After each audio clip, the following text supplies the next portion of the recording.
neža, ja so jara veselu, so je naša žurla tola dość dere pelnena. Ja poprom zu započeć z jenym postrom, aber z jenym dżakon, što się hewak přece cyle zade.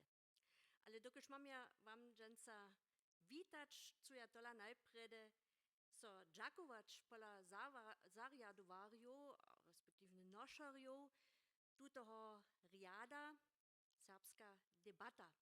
A to je na prvním místě Sakska krajna centrala za politische kubwanie.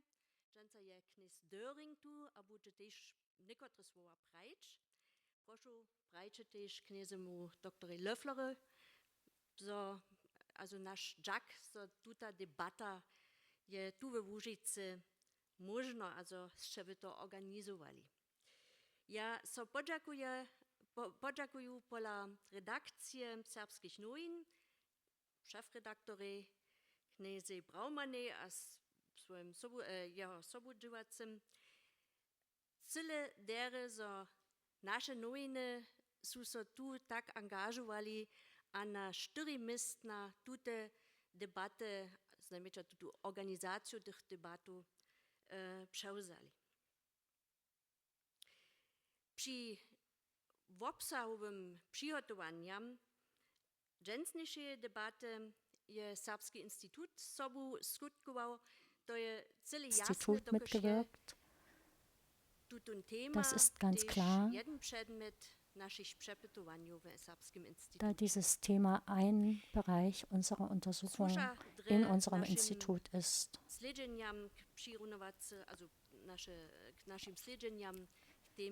Es gehört zu den Forschungen der vergleichenden Minderheitenforschung. Denken Sie an die Arbeiten von Dr. Ludwig Elle, Fabian Jakobsen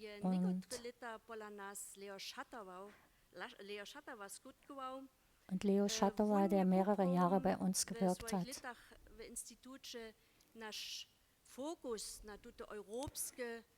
Er hat in den Jahren, in denen er bei uns war, den Fokus auf europäische Minderheiten verschärft.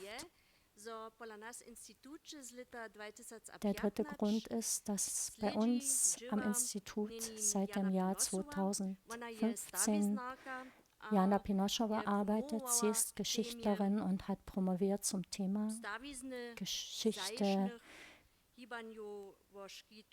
der frühen Minderheiten, der frühen Bewegung zum Schutz der Natur in Tschechien.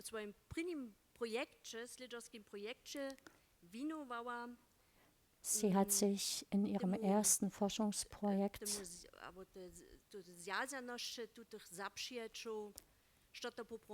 der Verbindung der Begriffe gewidmet. Was ist eigentlich Minderheitenforschung? Was ist Minderheit? Politische Macht und Natur.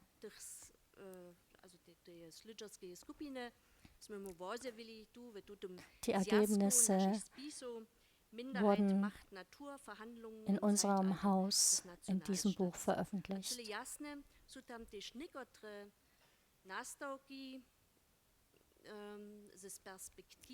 Darin enthalten sind einige Beiträge aus der Perspektive der indigenen Autorinnen und Autoren sowie einige Beiträge, die sich diesem Thema widmen, den Begriffen widmen. Deshalb wird sie heute durch den Abend begleiten und die Debatte leiten. Zu Beginn wird sie einige Worte zu den wichtigsten Begriffen sagen. Und jetzt wird sie Herr Döring begrüßen. Ja, meine sehr geehrten Damen und Herren, auch im Namen der Landeszentrale möchte ich Sie nach diesem wunderbaren Eingang, von dem ich leider höchstens 1, 2 Worte mir halbwegs zusammendenken konnte, herzlich begrüßen. Wir freuen uns sehr, dass wir in Kooperation mit der Sorbischen Stiftung und der Sorbischen Zeitung, der Stiftung für das sorbische Volk und der Sorbischen Zeitung diese Veranstaltung organisieren können und freuen uns auch sehr, dass es bei den Debatten, die auftauchen, immer wieder um das Essentielle geht, denn das ist ja letzten Endes das, wofür wir uns hier auch getroffen haben, nämlich das Weiterbestehen des sorbischen Volkes mit seiner Kultur, mit seiner Sprache, dass das erhalten bleiben kann und wie es erhalten bleiben kann, darüber muss man debattieren und ich glaube, dafür sind diese Veranstaltungen hier ein guter Start oder ein Weiterführen im besten Fall. Heute freue ich mich sehr und möchte mich herzlich bedanken bei Frau Dr. Hose und dem Sorbischen Institut, die die heutige Veranstaltung maßgeblich organisiert haben für die dritte Veranstaltung der Serbska-Debatte. Und möchte jetzt gleich an Frau Dr. Jana Pjenjosova weitergeben, die einen kurzen Vortrag halten wird. Ich vermute, es war vorhin schon kurz gesagt worden. Ich weiß es nicht genau, leider. Ich bedanke mich herzlich und wünsche Ihnen einen schönen Anfang.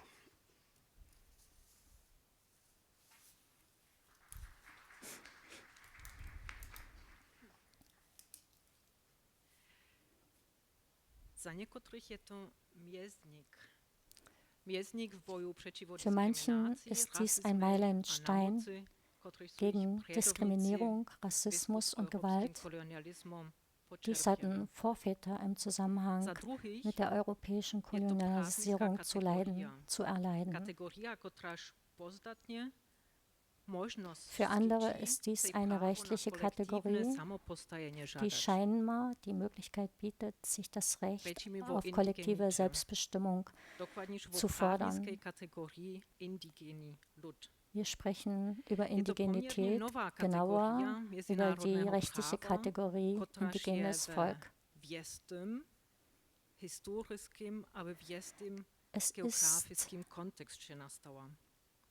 Es ist eine Kategorie, die in einem gewissen historischen und geografischen Kontext entstanden ist. Wir haben uns heute getroffen, um zu untersuchen, ob diese rechtlichen Begriffe auf einen anderen historischen Kontext und in einer anderen Konstellation untersucht werden sollte, was die Minderheitensituation in Europa, vor allem der Sorben, betrifft.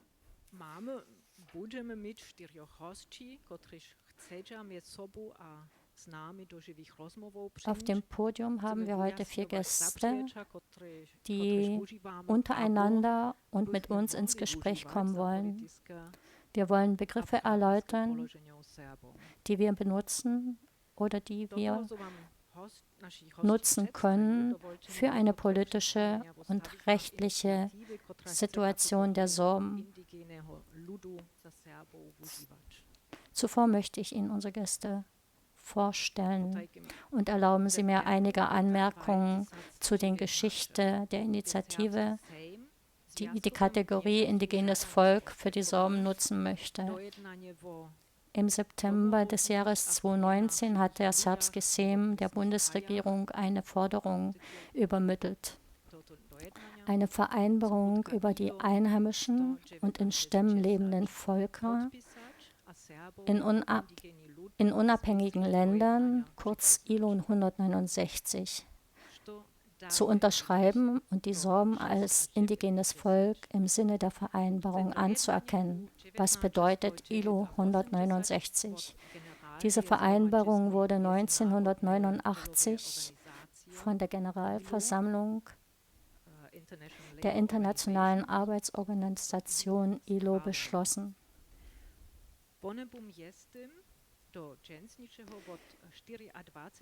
Sie wurde bis zum heutigen Tag von 24 Staaten ratifiziert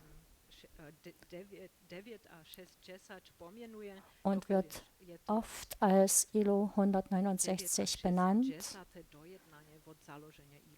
da es die 169. Vereinbarung seit Gründung der ILO ist. Bis heute ist dies die einzige internationale Norm, die den indigenen Völkern einen rechtlich verbindlichen Schutz und eine Reihe von Grundrechten sichert. Die Vereinbarung adressiert global solche Gruppen von Völkern, welche die Kolonisierung und die Rassifizierung durch die Europäer geschadet hat, das heißt, die wirklich darunter gelitten haben. Die Vereinbarung ist ein international verbindliches Dokument. Es versucht, den Erfahrungen der Kolonisierung auf der ganzen Welt zu entsprechen. Die Entscheidung darüber, ob die Gruppe von den Vereinbarungen betroffen ist, bildet die Grundlage des Kataloges der Kriterien.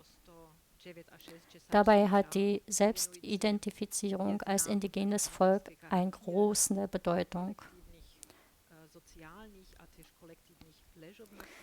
Damit soll gesichert werden, dass die Vereinbarung auch solche Gruppen der Bevölkerung erweitert wird, an die in der Zeit des Beschlusses noch nicht gedacht war.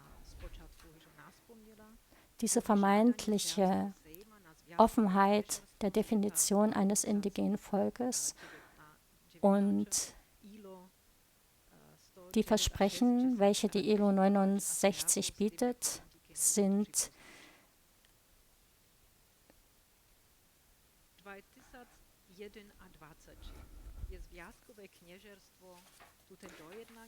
im Jahr 2021 hat die Bundesregierung die ILO 69 unterschrieben. Die Ratifizierung bedeutete das Ende einer Initiative, welche die SPD und die Partei Die Grünen bereits im Jahr 2011 eingeleitet hatte. Sie war keine Antwort auf die Initiative des Serbski Sejm.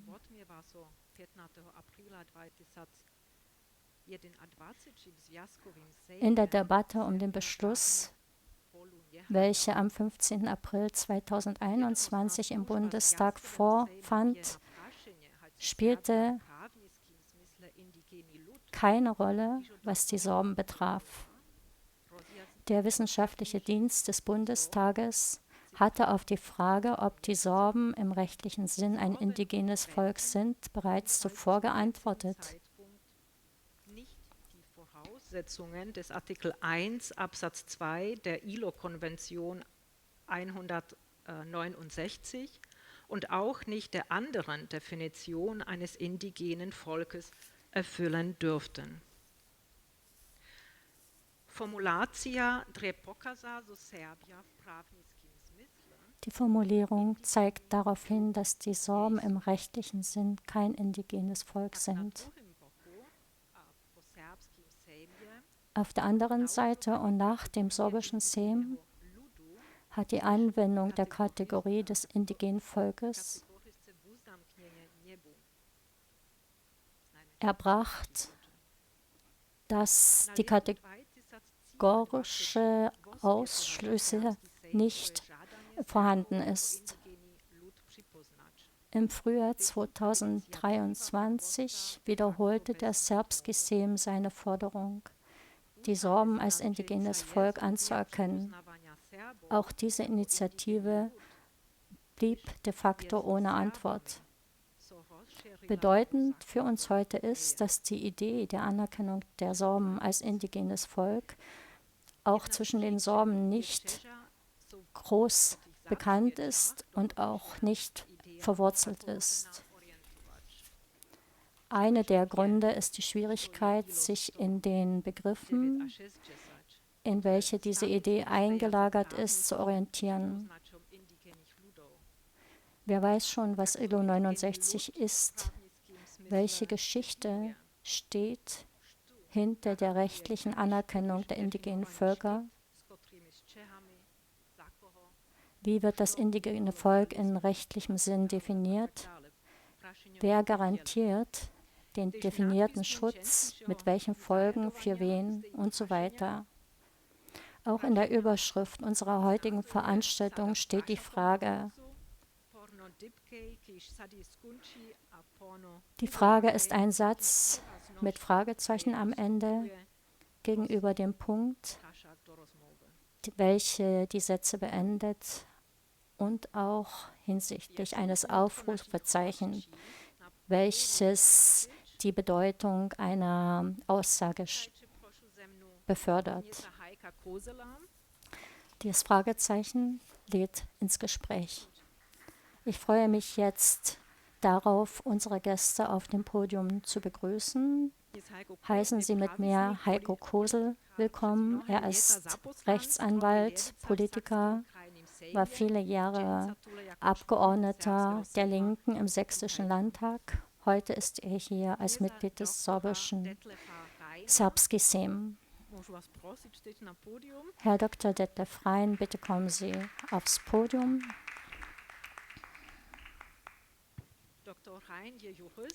Herr Rein ist Jurist, ehemaliger Ministerialrat des BMI und Mitglied des beratenden Ausschusses zum Rahmenvertrag des Europäischen Rates zum Schutz nationaler Minderheiten.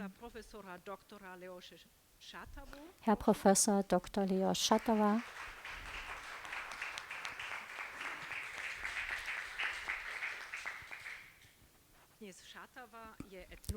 Herr Šatava ist Ethnologe, Sorabist mit dem Schwerpunkt ethnische Minderheiten in Europa, Professor der Karls-Universität in Prag und der Universität Heiligen Cyrill und Method in Trnava. Und bitte auch Frau Judith Scholze.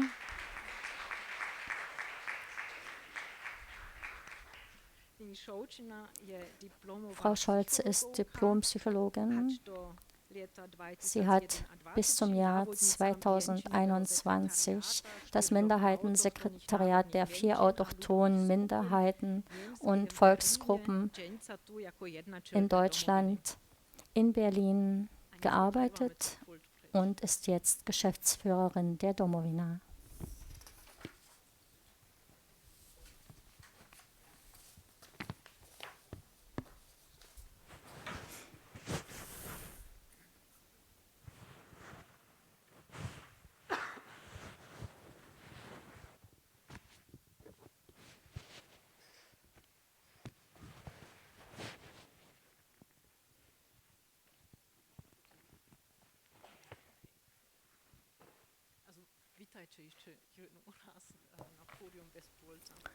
Noch einmal willkommen hier auf dem Podium.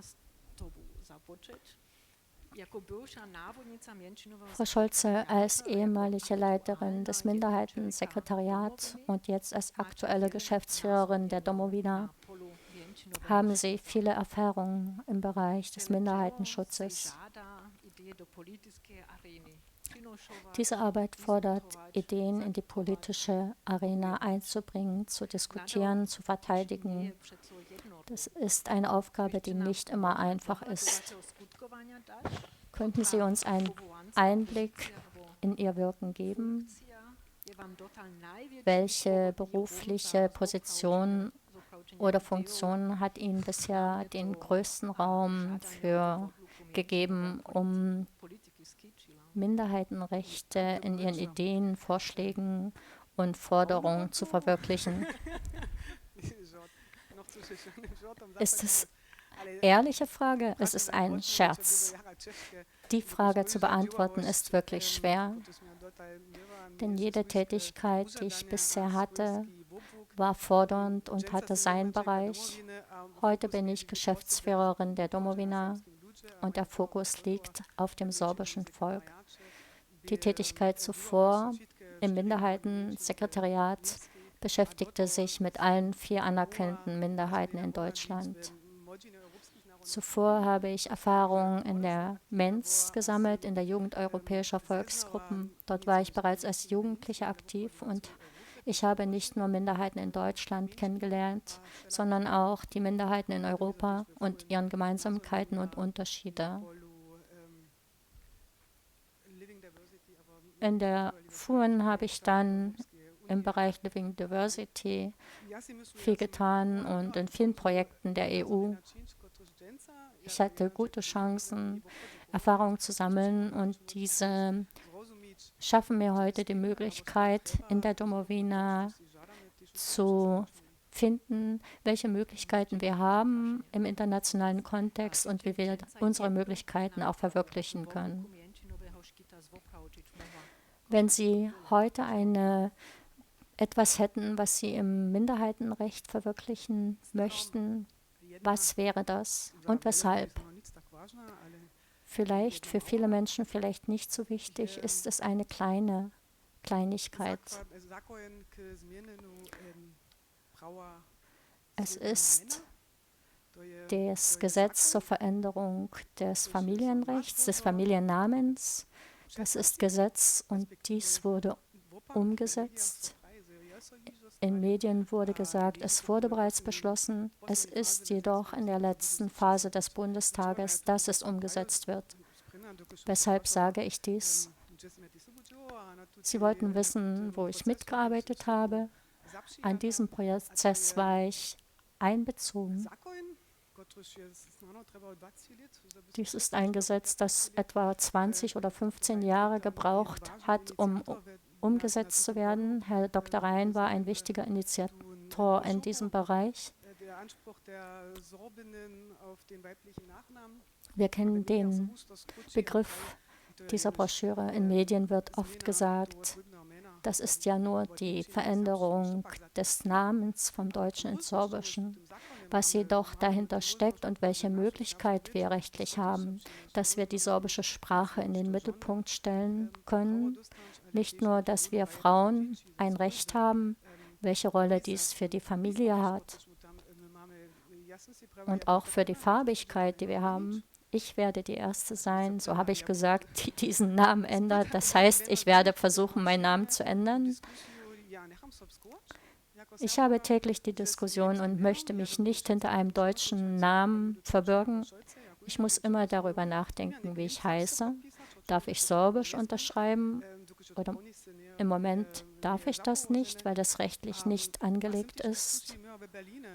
Ich hatte dazu auch Diskussionen in Berlin. Ich habe täglich darum gekämpft. Ich bin manchmal mit meinem Namen ins Ministerium hineingegangen und bin nicht hineingekommen, weil in meinem Ausweis Scholze steht. Ich habe auch aus Familien gehört, dass Menschen ihren Namen nicht sorbisch geschrieben haben möchten, weil sie keine Diskriminierung erleben wollen bei dem Namen dann ihrer Kinder. Und ich möchte erleben, dass wir unseren Namen überall schreiben können und hören können. Und deshalb ist das eine Maßnahme, die mir sehr wichtig ist. Herr Chatawa, Sie sind als Sorabist vielen hier im Publikum bekannt. Frau Hose hat das bereits erwähnt. Sie haben bei uns im Sorbischen Institut gearbeitet, am Ende des vergangenen Jahrhunderts. Wir kennen Sie durch Ihre vielen Arbeiten, schriftlichen Arbeiten. Sie haben über 30 Jahre, mehr als 30 Jahre, die Situation der Minderheiten in Europa, vor allem der Sorben, erforscht. Welche Aspekte, spezifischen Aspekte untersuchen Sie und aus welchem Grund? Wenn Sie ethnisch definierte Minderheiten im heutigen Europa studieren.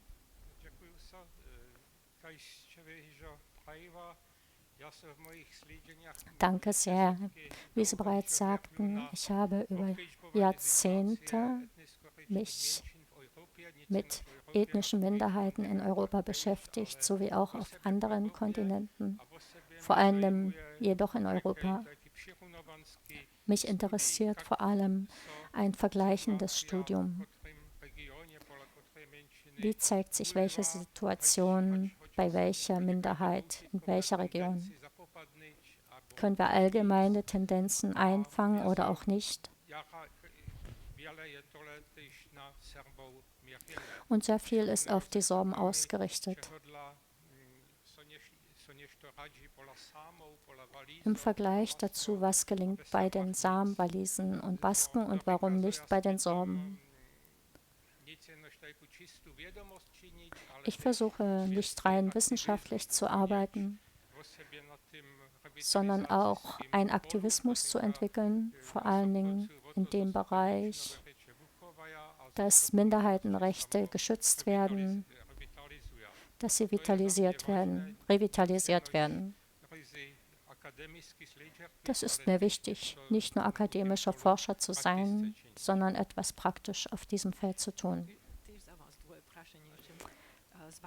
Eine weitere Frage aus Ihrer Sicht als Ethnologe: Wie hat sich die Situation der Minderheiten in Europa in den vergangenen 3 Jahrzehnten verändert? Ich würde sagen, sie hat sich verbessert hinsichtlich der rechtlichen Dinge, die Gesetze, verschiedene Konventionen. Das ist etwas, was es vor 30 Jahren noch nicht gab. In diesem Bereich, ja, ist vieles besser geworden und darauf lässt sich aufbauen und wir können uns darauf stützen. Auf der anderen Seite gibt es gerade in diesem Bereich auch Probleme. Zum Beispiel die Karten, die die europäischen Länder unterschrieben haben hinsichtlich des Minderheitenschutzes, auch der Minderheitensprachen, das ist alles sehr schön. Dort fehlen jedoch die Ausführungsbestimmungen, dass Deutschland Minderheitenfernsehen garantiert. Ja, das ist schön, aber es ist nicht gesagt, wie viel.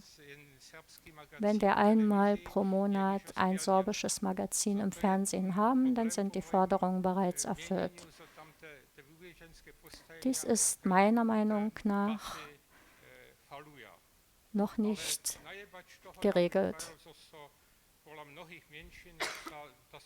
Trotzdem würde ich sagen, dass die Bedingungen bei Minderheiten sich verbessert haben und wir sollten die Sorben nicht mit den größeren Minderheiten vergleichen. Auch bei den Samen gibt es nur einige 10.000 Menschen und die Sorben hatten auch große Erfolge. Wie ich sagte zu Beginn, die Gesetze, die sind notwendig. Es gilt jedoch der starke Willen der Menschen. Sie müssen die rechtlichen Möglichkeiten nutzen. Damit ich die Antwort beende, die positiven Dinge lassen sich nicht verallgemeinern. An vielen Stellen läuft die Assimilation weiter. Die Sorben stehen irgendwo in der Mitte und stagnieren wohl.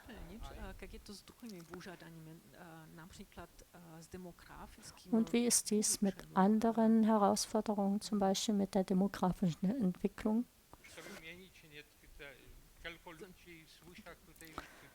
Was meinen Sie, wie viele Menschen zu der Minderheit gehören?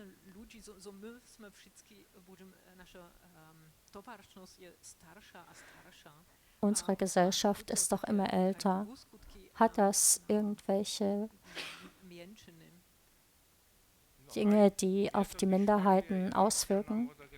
Natürlich, wenn eine starke junge Generation fehlt, hat dies Auswirkungen. Das Hauptproblem würde ich jedoch nicht darin sehen.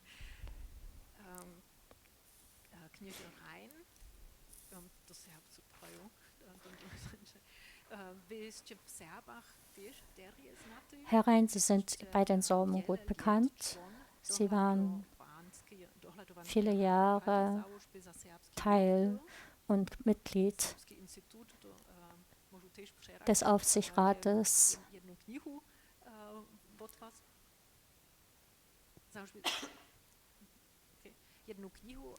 Sie haben zudem ein Buch publiziert im Jahr 2018.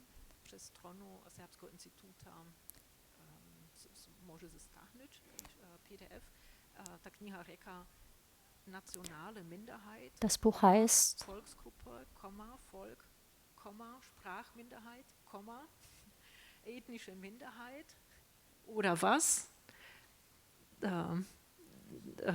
Fragezeichen, das ist noch nicht zu Ende, der Titel.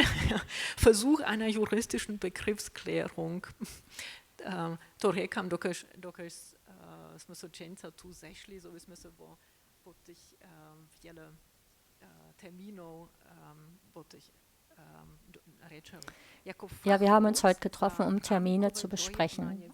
Als Fachmann für die Rahmenvereinbarung über den Schutz der nationalen Minderheiten, welches 1995 vom Europarat beschlossen wurde und welche im nächsten Jahr 30 Jahre alt wird, hätten wir gern,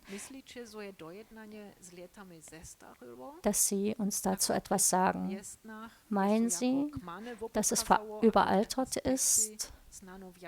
An welchen Stellen hat sich gezeigt, dass welche Aspekte vielleicht nicht mehr aktuell sind? Dankeschön. Die beiden Abkommen, und wir müssen immer beide sehen, die für die Minderheiten geschaffen worden sind, also das Rahmenübereinkommen zum Schutz nationaler Minderheiten und die Charta der europäischen Regional- und Minderheitensprachen, bilden jedenfalls für die Minderheiten in Deutschland ein Bündel.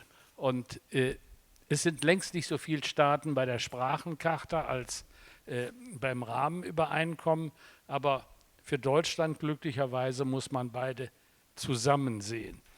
Sie sind beide in den 90er Jahren entwickelt worden und jedenfalls das Rahmenübereinkommen war eine Reaktion vor allem auf die Veränderungen in Jugoslawien.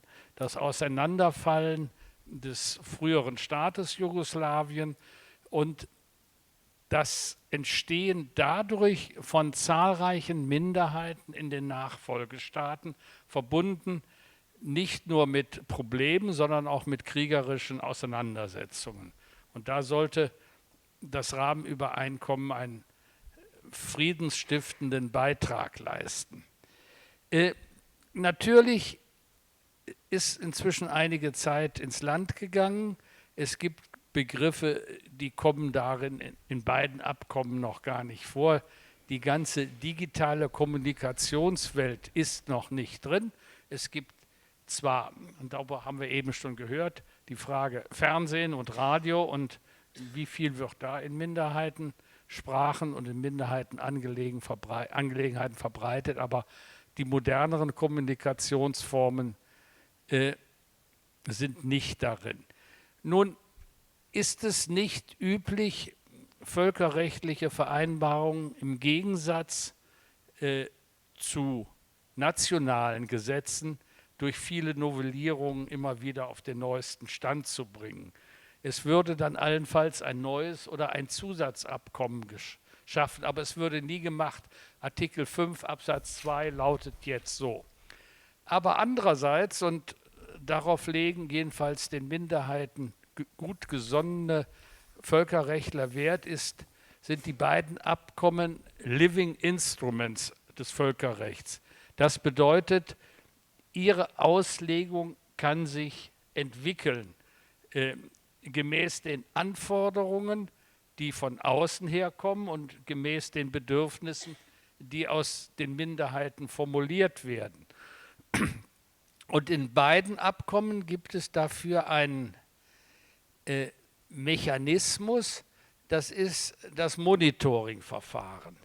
Es ist ja nicht so bei diesen beiden Abkommen, dass die irgendwann unterschrieben worden sind und dann in der Schublade landen, sondern die beteiligten Staaten haben in regelmäßigen Abständen, beim Rahmenübereinkommen in 5 Jahren, bei der Sprachencharta in 3 Jahren, einen Bericht zu schreiben. Und dann findet eine Visitation statt. Es kommt also eine Delegation des jeweiligen Ausschusses beim Europarat, besucht das Land, stellt für das Land zum Teil peinliche Fragen, besucht die Minderheitenorganisationen und die Menschenrechtsorganisationen geht vor Ort und anschließend wird eine Stellungnahme erarbeitet. Die wird dann in dem gesamten Ausschuss verabschiedet, enthält Empfehlungen und die gehen dann immerhin anschließend an das Ministerkomitee des Europarates, das dann etwas formuliert, was etwa heißt, der Staat wird dringend aufgefordert, das und das zu tun oder zu unterlassen und im Übrigen sollte er auch noch das tun und das tun. Das heißt, die Entwicklung wird aufgefangen. Zum Beispiel, wenn man sich den Schulbereich anguckt, findet man jetzt Forderungen nach Distanzunterricht oder digitalem Unterricht für Minderheiten, die ja geografisch relativ weit verstreut leben und wo es mit täglichem Schulbesuch und Hinfahren nicht so klappen würde, wie etwa bei Teilen der Samen, die außerdem auch noch je nach Jahreszeit mobil sind. Das heißt, diese Aufforderungen kommen und es wird dann bei der folgenden Visitation geprüft, ist da was umgesetzt worden, was kann noch besser gemacht werden. Die Frage der Begrifflichkeiten ist kompliziert, denn es treffen sich da, wenn man von der Ausbildung her guckt, sehr verschiedene Fachbereiche. Hier auf dem Podium sind wir 2 Juristen, was ein gutes Zeichen ist. Nein, weil alles, was gesetzlich verordnet werden soll und eventuell auch noch überprüft wird und eventuell auch Gegenstand eines Gerichtsverfahrens sein kann, in den ordentlichen juristischen Formen formuliert sein muss. Daneben findet sich aber, ich sage mal, ein relativ weites wissenschaftliches Spektrum. Es sind die Sprachwissenschaftler dabei, die beobachten die Vermittlung der Sprache. Es sind Soziologen dabei, Ethnologen und aus dieser Kombination entsteht dann in dem Ausschuss des Europarates, dem ich noch mal 4 Jahre angehören werde, erst die Kombination der Bewertung der Bedürfnisse einer Minderheit in einem bestimmten Staat und der entsprechenden Leistungen oder Nichtleistungen der zuständigen Behörden. Ja, mám tiež za vás ešte druhé prašenie. Ešte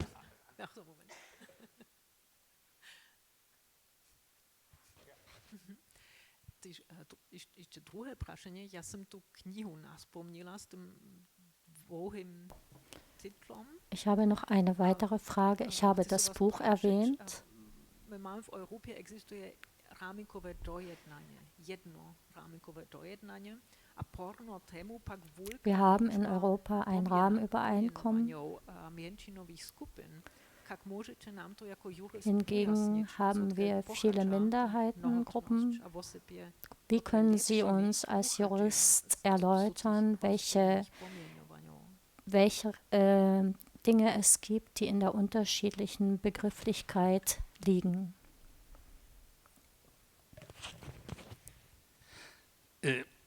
Diese Europäische Konvention hat durch ihren Titel zunächst mal vorgegeben den Begriff National Minorities. Das heißt, auch für die deutsche Fassung, die es gefunden hat bei der Ratifizierung, die im Bundesgesetzblatt steht, ist dann wörtlich übersetzt worden, nationale Minderheiten. Und das ist der durchgehende Begriff. In der Erklärung der Bundesregierung dazu, in der Ratifizierungserklärung, steht aber bereits verschiedene Begriffe drin. Da ist die Rede von der dänischen Minderheit, von der friesischen Volksgruppe, von den Deutschen, Sinti und Roma, ohne jedes weitere Substantiv, und vom sorbischen Volk. Das heißt, die Bundesregierung hat bei dieser Erklärung die Bezeichnungen genommen, die der jeweiligen Gruppe am liebsten war. Wobei bei den Friesen es etwas schwierig war, weil es da verschiedene Richtungen gibt. Sie haben sich nach längerem Ringen auf friesische Volksgruppe geeinigt. Damit ist keinerlei rechtlich unterschiedliche Aussage über diese 4 Gruppen. Ja?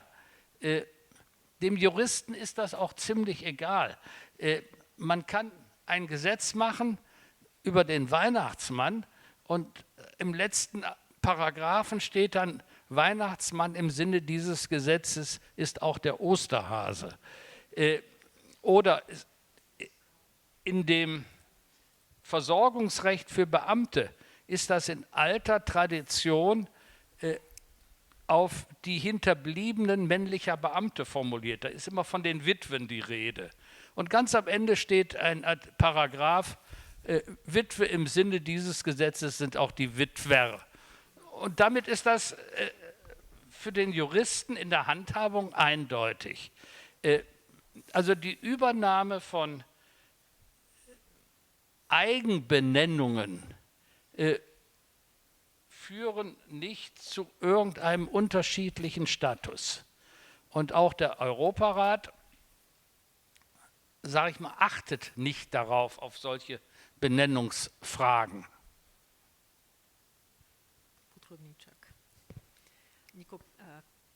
Vielen Dank. Jetzt zum Jurist Heiko Kosel. Sie sind Jurist und Politiker. Das Feld Ihrer politischen Tätigkeit ist groß und umfasst verschiedene Bereiche wie Europapolitik, einschließlich EU-Förderung und Entwicklungspolitik. Grenzüberschreitende und internationale Zusammenarbeit sowie natürlich Ihr Engagement für Minderheitenpolitik, insbesondere für die Angelegenheit der Sorben. Wenn Sie sofort die Maßnahmen im Bereich des Minderheitenschutzes umsetzen könnten, wäre das und warum? Dazu 3 Worte, die zusammengehören. Zuerst würde ich mir wünschen, die Sorben als indigenes Volk, damit hängt die Akzeptanz und die Verhandlung über das vom Sorbischen Sejm vorgelegte Dokument. Weiterhin gehört dazu, das erweitert unseren Horizont, die Einbeziehung eines Minderheitenartikels in das Grundgesetz. Das ist nicht nur für uns Sorben wichtig, sondern auch für die anderen Minderheiten. Die Sinti und Roma, für die Friesen sowie für die dänische Minderheit sowie das sorbische Volk, sowie auch für unsere ganze Gesellschaft in Deutschland. Ich kann nicht verstehen, weshalb die Verfassung 1848 in Frankfurt am Main entstanden einen Artikel für Minderheiten hatte. Auch die Weimarer Verfassung, unser demokratisches Gesetz hat dies nicht. Unser Grundgesetz steht in Nachbarschaft des bismarckischen Herrschaftsbereiches und das möchte ich gern schnell ändern.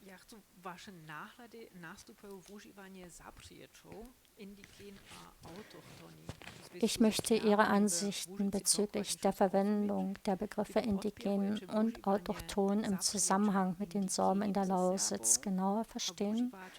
Sie unterstützen die Verwendung des Begriffs indigen für die Sorben, verwenden aber auch den Begriff Autochtone, um die Situation der Sorben zu beschreiben. Ich frage mich, ob Sie diese Begriffe als Synonyme betrachten, die sich austauschen lassen, oder ob Sie Unterschiede zwischen ihnen sehen, besonders bezüglich der Situation der Sorben in der Lausitz. Nun, Herr Dr. Rhein hat bereits einige interessante und richtige Worte gesagt, wie die Juristen zu fachlichen Begriffen stehen, also indigen und autochton. Das sind nach der Grundlage her Begriffe, die in dieselbe Richtung zeigen, aber nicht mit derselben Reichweite. Indigen kommt aus dem Latein und heißt so viel wie heimatlich oder hier, dort geboren. Autochton heißt ähnlich oder seit langem hier wohnen. So kann man es vielleicht übersetzen. Das könnte den Eindruck erheben, es ist dasselbe oder sehr nah. Wenn wir uns jedoch die staatliche Praxis, die Verwaltungspraxis anschauen, dann erhalten wir interessante Einblicke zum Nachdenken. Die 4 anerkannten autochthonen Minderheiten in Deutschland, bei den Sorben und Friesen sind es wohl Gruppen, die dort bereits gelebt haben, in den Regionen, in denen sie heute noch leben. Und das lange bevor dahin eine staatliche Macht der Deutschen in der Vergangenheit kam. Bei den Dänen wurde die Grenze verschoben und so entstand Minderheiten auf beiden Seiten der Grenze. Die Roma und Sinti haben sich zum ersten Mal hier auf dem Territorium der Bundesrepublik im Jahr 1407 gezeigt. Das ist die erste Quelle, die ich darüber kenne. Die Sinti und Roma kamen her in einer Zeit, in der es bereits eine deutsche feudale Macht oder die Vorgänger gab. Wir haben hier den Fakt, dass die staatliche Praxis sich auf 4 Minderheiten bezieht.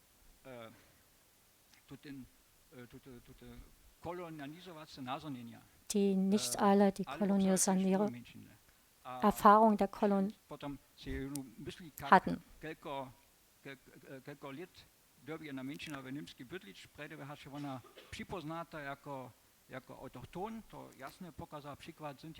Wenn man dann erkennt, wie lange es dauert, bis hier jemand anerkannt wird, bei den Roma und Sinti ist das ungefähr 600 Jahre, dass sie hier sind, dann haben wir eine Grenze.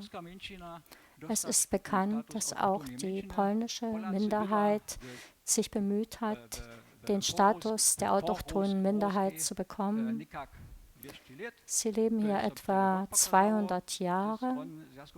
Das wurde von Seiten der Bundesregierung abgewiesen. Das heißt wohl, dass 200 Jahre nicht genügen, 600 Jahre genügen wohl, 200 jedoch nicht. Autochton wird wohl in der staatlichen Praxis angewendet, also mehr angewendet, wenn sie schon sehr lange hier siedeln. Jedoch nicht auf einheimische Gruppen, die der Erfahrung der Kolonien haben. Anders ist das beim Begriff indigen. Das wird auch in der Definition der ILO ausdrücklich auf den Fakt bezogen, dass die Vorgänger der Sorben bereits vor Bildung der jetzigen Grenzen hier gelebt haben.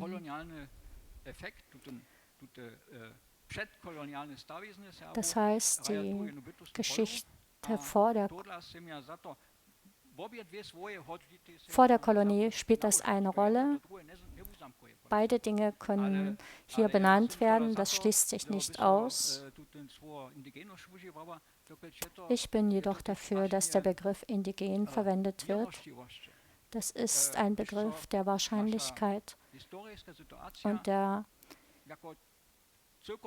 wenn unsere historische Situation analysiert wird, aufgrund der richtigen Situationen, dann können rechtliche Entscheidungen abgeleitet werden. Habe ich das richtig verstanden, dass die Sorben auch Erfahrungen mit dem Kolonialismus haben? Ja, ganz sicher. Das wurde in der deutschen Geschichtsschreibung und in der Schule bis in die 1960er Jahre gelehrt. Damals wurde über die Deutsche gesprochen. Das war damals eine laufende Sache. Damals war das aus dem europäischen Kontext eine gute Sache, Kolonien zu haben. Deshalb waren auch alle stolz, dass sie Kolonien hatten. Deshalb wurde auch offensiv und öffentlich darüber gesprochen, über die Kolonien im Osten. Das wurde später verändert. Das war nicht mehr so positiv besetzt, dass man Kolonien hatte. Und deshalb wurde über gesprochen. Wenn man sich dies jedoch genauer anschaut, was im Mittelalter jenseits von Saale stattfand, das war mehr als nur Besiedlung. Dort spielte auch die Macht gegenüber den Slawen eine Rolle. Ich danke für die Erläuterungen.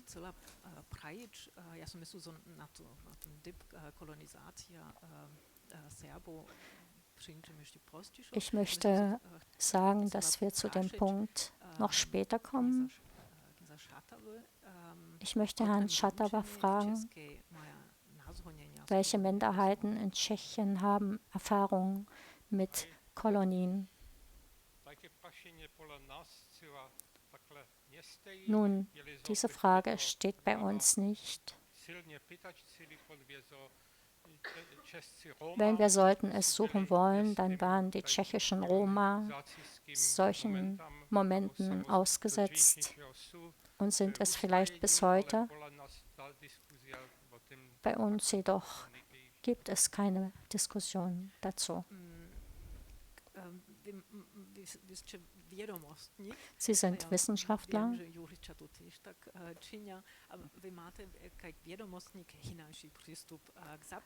und haben somit einen anderen Zugang als Juristen und Politiker zu den Begriffen.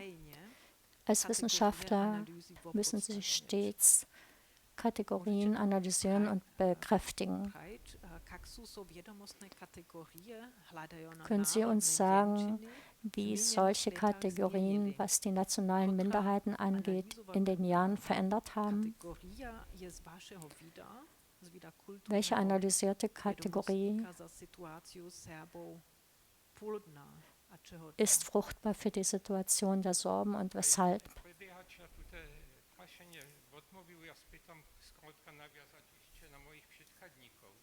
Bevor ich antworte, möchte ich gern auf meine Vorredner anbinden.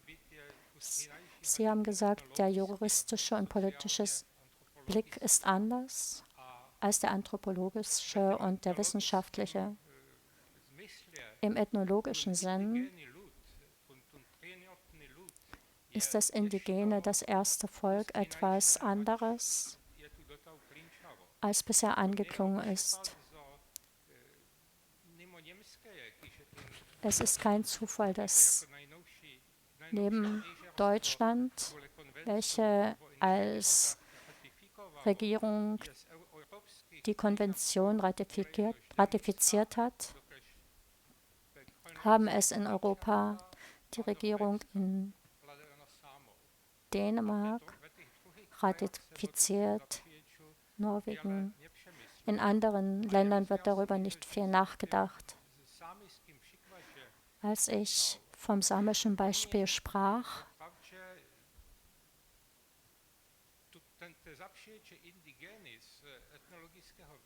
Sie verbinden den Begriff mit dem Lebensinhalt. Dieser Inhalt unterscheidet sich von der Majorität in der Beziehung zum Wasser, zur Natur, zur Zucht von Rentieren bei den Samen. Und das ist etwas Einzigartiges, was sie hervorhebt. Das heißt, wenn die Samen sich heute selbst als indigenes Volk identifizieren, sie treten in Verbindung mit den Inuit, mit den Indianern in Amerika, mit den Aborigines, mit den Maori. Dies ist vielleicht auch paradox, sie wissen nichts über die Sorben. Ja, sie sind ein indigenes Volk und sie befreunden sich mit anderen indigenen Völkern. Ich möchte nur wiederholen, ich verstehe die Diskussion gut. Da gibt es einen politischen Aspekt, der vielleicht den Sorben helfen könnte oder vielleicht auch nicht. Jedoch aus ethnologischer Sicht sehe ich den Begriff autochton als besseren und ich helfe mir noch einmal mit den Samen. Sie stehen sehr fest dazu. Sie waren dort eher als die Norweger und die Schweden und sie fürchten sich nicht, dies zu sagen. Wir waren hier die Ersten und wir haben deshalb auch einige Rechte, was Erde und Wasser angeht. Bei den Sorben habe ich dies nicht so oft gehört, dass die Sorben länger leben als die Deutschen hier in der Lausitz. Ja, meiner Meinung nach ist wohl eher als das formelle Suchen nach wichtiger, das entscheidende Auftreten und Fordern. Und das ist nicht so wichtig, ein ethnisches Adjektiv zu finden. Hinsichtlich Ihrer Frage, welche Veränderungen hier entstehen, was die Analyse der Minderheitenvölker angeht, da gibt es vielleicht eines Interessantes. Da gibt es seit 15 Jahren etwa einen Akzent auf das Ethnische, eher sich auf die Sprachfragen zu orientieren. Seit dem Jahr 2000 gibt es sehr viele Enzyklopädien für Minderheitenvölker, jetzt über Minderheitensprachen in Europa. Das ist ein interessanter Aspekt.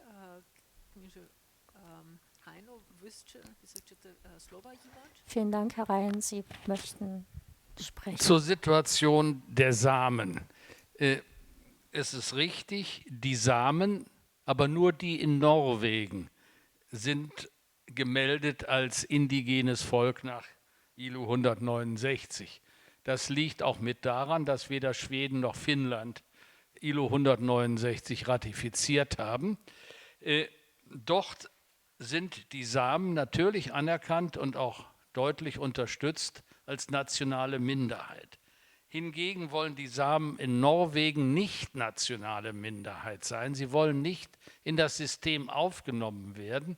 Sie haben bis zum letzten Bericht an den Europarat der Regierung sogar verboten, über die Samen im Zusammenhang mit nationalen Minderheiten zu sprechen.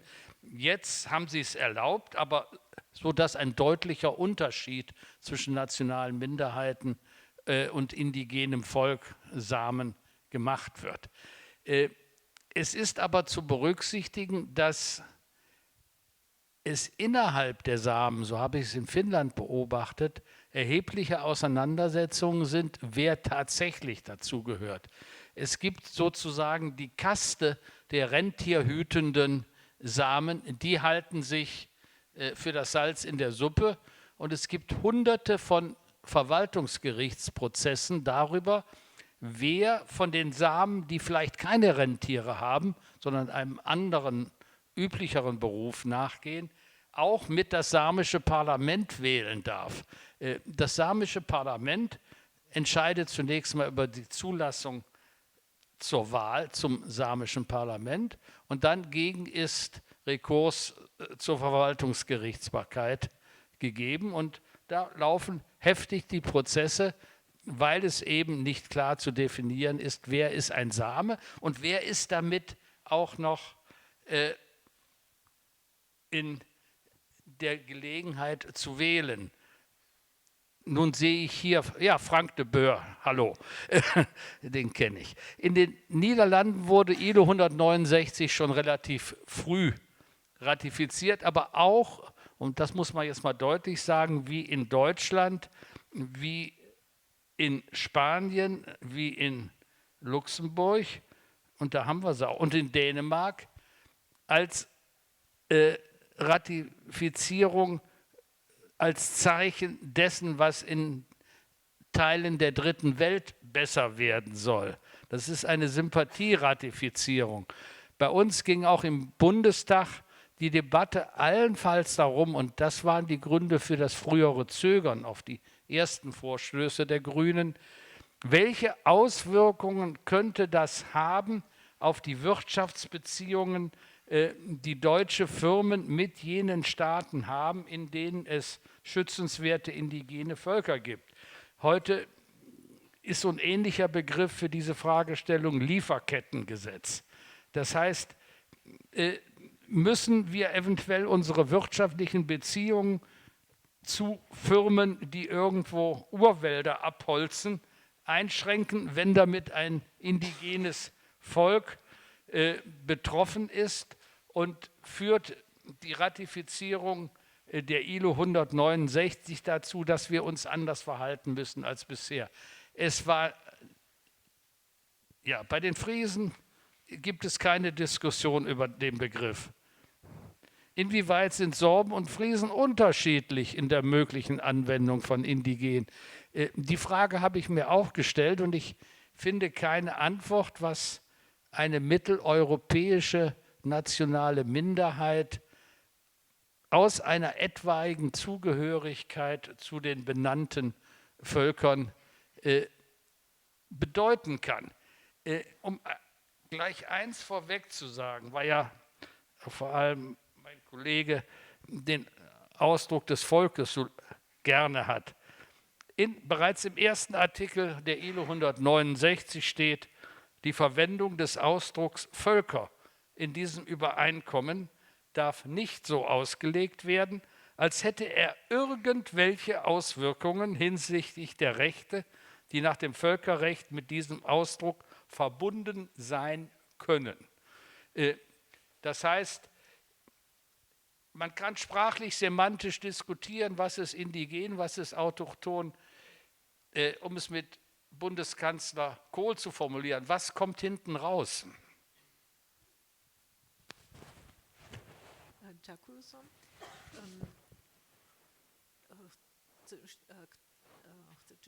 В порядку, окей. Ви се хочете на то Wort мовити? Das sind sehr viele Fragen, die sehr interessant sind. Es ist gut, dass wir über diese Fragen auch einmal in sorbischer Sprache diskutieren können. Eigentlich wurde diese Diskussion erst in englischer und französischer Sprache, dann in deutscher Sprache geführt. Dort sind alle Begriffe entwickelt worden. Jetzt machen wir einen Schritt zur Gerechtigkeit der Sprachen. Wir können sagen, dass auch die sorbische Sprache sich zu juristischen, oft komplizierten Begriffen ausdrücken kann. Und es ist nicht nur eine Sprache der Gärten. Was Herr Professor Schattawa sagt, ist interessant und erweckt einige Fragen. Denn die Orientierung auf die unterschiedliche Art der Wirtschaftlichkeit der Mehrheit und eines indigenen Volkes birgt in sich Fragen. Wenn ein Mann in Amerika alle Rentiere erschießt und sagt dann zu den Indianern, oh, ihr erschießt keine Rentiere mehr, ihr habt keine Chance mehr, traditionell zu wirtschaften, deshalb sind sie nicht mehr indigen. Das wäre wohl nicht ganz fair. Ähnlich in der Lausitz. Ich komme von mütterlicher Seite aus Naarth. Das ist der Teil der Lausitz, der am meisten vom Braunkohleabbau betroffen war. Meine Vorgänger waren Bauern. Sie haben nach traditioneller Art auf kargem Boden ihr Leben geführt. Dann kam die Kohle, der Tagebau, und das Grundwasser sank. Die Felder, die bereits eimlich waren, trockneten aus. Auch wenn sie gewollt hätten, konnten sie ihr Leben nicht mehr aufgrund der Landwirtschaft organisieren. Sie waren gezwungen, in die Braunkohle zu gehen, in den Tagebau, und dies als Argument zu nehmen. Ha, Sorben, Sie sind auch in die Kohle als Arbeiter gegangen. Das ist wohl auch nicht ganz fair. Was Herrn Kanzler Kohl anbetrifft, was kommt hinten raus? Wenn die deutsche Regierung die ILO-Konvention 169 anwenden würde und das auf die Sorben, als erstes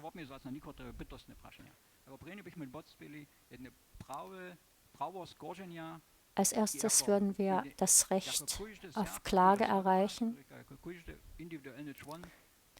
dass jedes Mitglied des sorbischen Volkes und der Gemeinschaft ein Recht hätte zu klagen und auch ein kollektives Recht zum Klagen.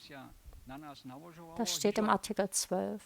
Wenn die Konvention bei uns angewendet werden würde, bereits 25 Jahre zuvor, würden wir nicht machtlos gestanden haben während der Schließung der Grundschulen in Panschwitz und in Krostwitz. Wir hätten einen Schutz gehabt, einen effektiven Schutz der Rechte. Eine zweite Sache, wir diskutieren bei den Sorben, und das hatten wir auch hier bei unserer Debatte über das Bildungssystem. Es gibt verschiedene Initiativen. Der sorbische Schulverein hat gute Ideen. Es gibt von Seiten des Sorbenrates die Idee, das Sorbengesetz zu novellisieren. Wir hoffen auf die Novellierung des Gesetzes bereits sehr lange. Wenn wir ein Status einer autochthonen Minderheit wären, müssen wir warten,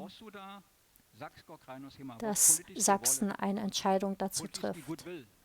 Das heißt, wir sind abhängig von dem politischen Willen, guten Willen, und das dauert manchmal sehr lange. Wir sind in der Rolle eines Bittstellers. Wenn wir die ILO-Konvention auf uns angewendet hätten, 169, dann hätten wir nach dem Artikel 27 das Recht, unsere Bildungssysteme selbst zu organisieren, und der Staat und die Regierung müssten dies annehmen.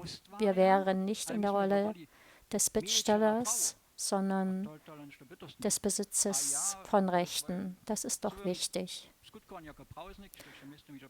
Und ich habe in meiner Tätigkeit 25 Jahre als Jurist noch keinen Mandanten getroffen, an dem ich offeriert habe, dass sich jemand für den Bittsteller entschieden hätte und nicht dafür Recht zu haben. Möchten Sie darauf antworten? Auf den letzten Punkt nicht. Ich möchte jedoch eine weitere Perspektive einbeziehen. Ich bin nicht Juristin und auch nicht Wissenschaftlerin. Ich bin Lausitzer Sorbin und frage mich, weshalb müssen wir über dieses Thema diskutieren, ob wir indigen oder autochthon sind. Ich als Sorbin sehe da keine Perspektive und auch kein Ziel.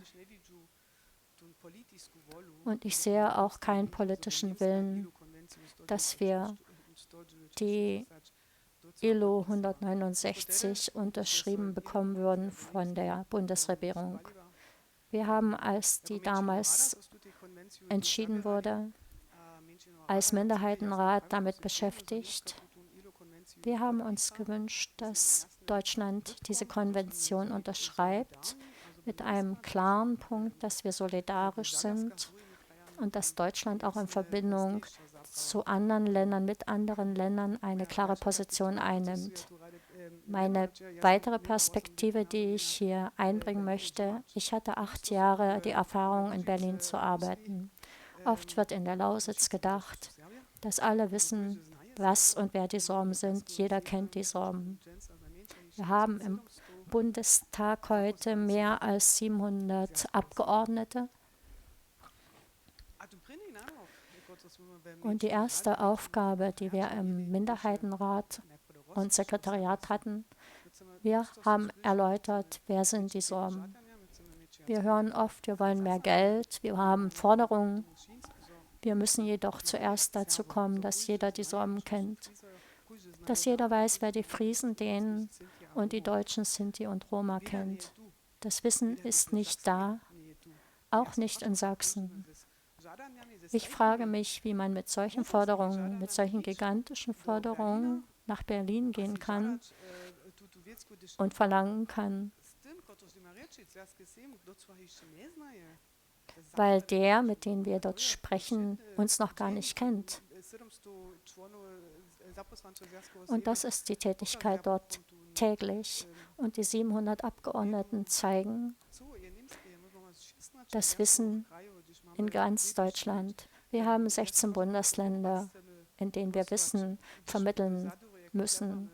Ich möchte wissen, welches Bild wir haben, wenn wir an die Türen klopfen. Wir haben bereits große Diskussionen über Stereotype. Was sind Sorben? Wenn ich in den Medien unterwegs bin, sind wir oft kurz vor Ostern dargestellt. Das sind die Ostereier schmückenden Osterreiter. Und das den Menschen aus dem Kopf zu nehmen und zu sagen, wir sind gleichberechtigte Sorben. Ich möchte mich nicht in Berlin in meiner Tracht hinstellen. Es ist meine Tracht. Ich möchte gleichberechtigte Sorbin sein, die mit Politikern diskutiert und mit allen, die auf politischer Ebene wichtig sind und zielweisend sind. Und das ist eine tägliche Diskussion, ob das Bildung ist, ob Zweisprachigkeit, ob alle Rechte, die wir haben. Wir haben schon gute Rechte, wenn ich dies mit anderen Minderheiten vergleiche. Ich wünschte mir, dass wir diese Rechte besser durchsetzen oder kämpfen darum, dass sie umgesetzt werden. Wer von den Sorben? Das sorbische Volk draußen. Ich möchte nicht sagen, dass es die sind, die hier jeden Tag arbeiten mit den Sorben. Wer weiß denn, welche Rechte wir haben? Wir setzen sie nur gut genug um. Wir haben eine Rahmenvereinbarung. Wir haben die Europäische Charta. Herr Reim hat anfänglich erzählt, wie der Prozess verläuft.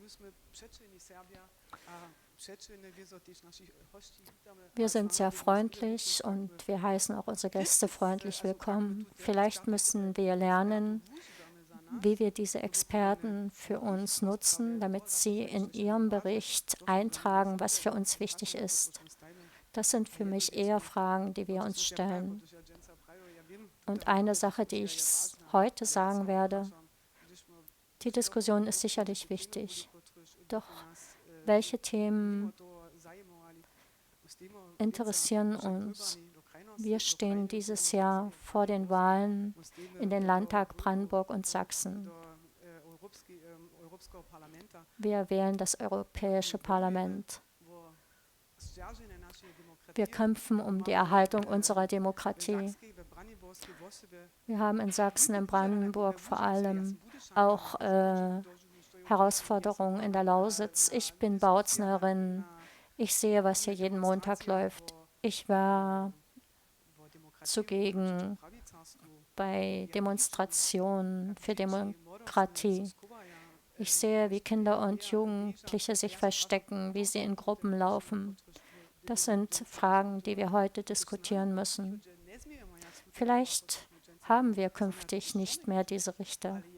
Vielleicht sehe ich auch etwas schwarz. Wir sollten darüber nachdenken, wie wir das, was wir haben, erhalten.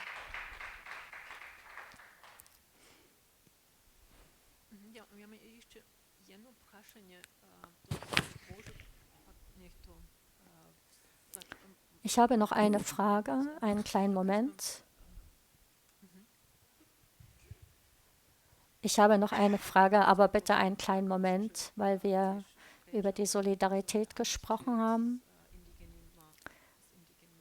Die Solidarität mit einem indigenen Volk und mit indigenen Völkern auf der ganzen Welt. Die Begriffe unterliegen einer ständigen Veränderung, sowohl in ihrer Bedeutung als auch in ihrer rechtlichen Interpretation. Falls sich die Rechtskategorie des indigenen Volkes auf europäische Minderheiten anwenden lässt, welche Auswirkungen hätte das auf außereuropäische indigene Völker?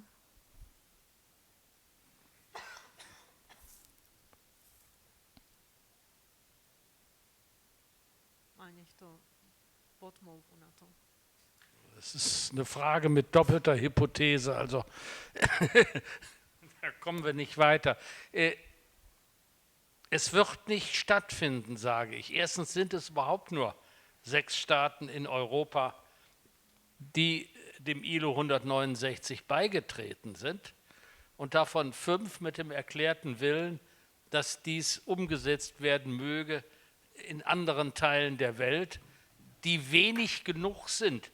Es sind nur 24 Staaten, die mitmachen. Fast ganz Afrika macht nicht mit. Man muss mal die Liste durchgehen, es ist nichts. Insofern drängt sich dieser Vergleich nicht auf. Aber ich habe einen Einwand zu einem anderen Punkt. Braunkohleabbau hier im Revier und Einfluss auf die Landwirtschaft und auf die Ertragsmöglichkeiten der bäuerlichen Bevölkerung. Dies hat nicht nur die Sorben getroffen, sondern in gleicher Weise die deutschstämmige Bevölkerung dieser Gegend. Es gibt ja außer Crostwitz vielleicht keinen Ort, in dem die Mehrzahl der Einwohner sorbisch ist.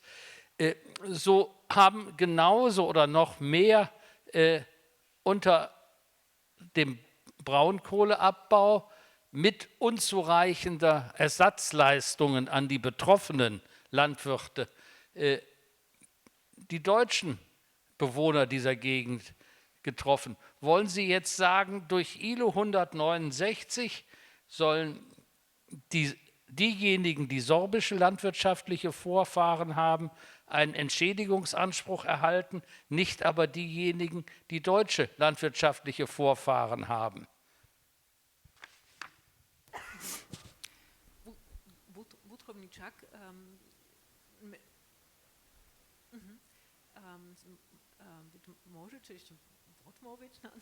Sie können gern noch antworten. Und dann möchten wir Sie im Publikum einladen, mit uns zu sprechen und Fragen zu stellen. Bitte, Herr Kosel. Was Judith Scholze gesagt hat, was die Bedrohung unserer Demokratie angeht, das stimmt. Auf der anderen Seite müssen wir sagen, dass alles, was wir haben, worauf wir auch stolz sind, haben wir, weil dies unsere Vorgänger und auch wir gefordert haben. Uns wurde nichts geschenkt.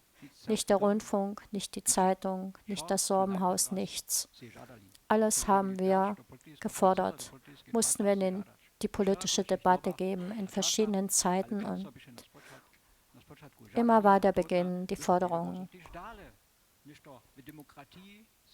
Und deshalb können wir uns in der Demokratie etwas fordern, das ist unser Recht, was die Entgegnung von Doktoreien angeht. Die ILO reflektiert nicht auf die wirtschaftliche Verschiedenheit der Mehrheit oder des indigenen Volkes. Das ist eine These, die Professor Schattawa gestellt hat. Und ich möchte mich in der Diskussion damit auseinandersetzen, da es dort eine gewisse Problematik gibt. Wir können auch gewisse Grundlagen des traditionellen historischen Wesens der Wirtschaft vernichten. Das ist passiert wie bei den Indianern. Dort wurden alle Rentiere erschossen und die Dakota konnten die nicht mehr jagen. Und auch der weiße Cowboy war auch davon betroffen. Der konnte nämlich auch keine mehr jagen. Ich wollte dies vergleichen mit der Problematik in der Lausitz. Die Sorben sind ein landwirtschaftliches Volk bereits im Mittelalter, darauf zeigen historische Quellen, sowie unser intensiver Wortbereich. Unsere Vorgänger haben darüber verstanden, das heißt über die Landwirtschaft. Diese traditionelle Lebensform hat unser Leben garantiert, wurde durch die Braunkohle vernichtet. Und jetzt zu sagen, aha, sie haben die Traditionellen der Landwirtschaft nicht mehr gehalten und sind in die Braunkohle gegangen. Und dies vorzuwerfen und als Argument gegen Indigenität zu verwenden, das sehe ich nicht als fair an. Und das ist nicht, das lässt sich mit Treu und Glauben nicht vereinbaren. Uns geht es um die Anwendung der ILO-Konvention. Ich weiß, dass Indigenität auf verschiedene Art und Weise diskutiert wird bei den Wissenschaftlern. Am Rand möchte ich anmerken, dass auch wir Juristen meinen, wir sind Wissenschaftler. Das nur am Rande.